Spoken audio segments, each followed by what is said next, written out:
Isang seaman nga pala ang client natin ngayon. At dahil nga taga-Taguig si Sir, ay home service ang ating session. Ito nga pala ang napiling design ng ating bossing. At syempre, agad naman tayo nag-customize. At after nga nating makuha ang approval ng ating bossing ay agad na tayo nag-print ng ating stencil.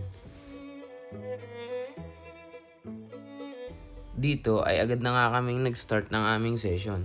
Sa mga magtatanong nga pala kung bakit ganitong design ang napili ng ating bossing ay isa nga pala siyang chef sa barko. Kaya naman ang elements ng ating subject ay isang compass, anchor, chef hat, kutsilyo at saka sandok dahil ito ay related sa kanyang profesyon. Sa part na to ay nag-highlights na tayo at ang gamit nga pala nating needle ay 7RL.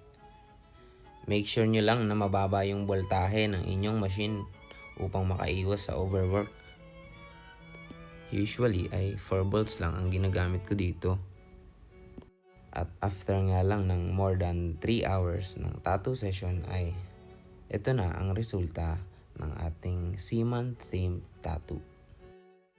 Kung nagustuhan mo nga pala ay huwag mong kalimutang i-like at i-follow. Kita-kits sa next session. Salamat!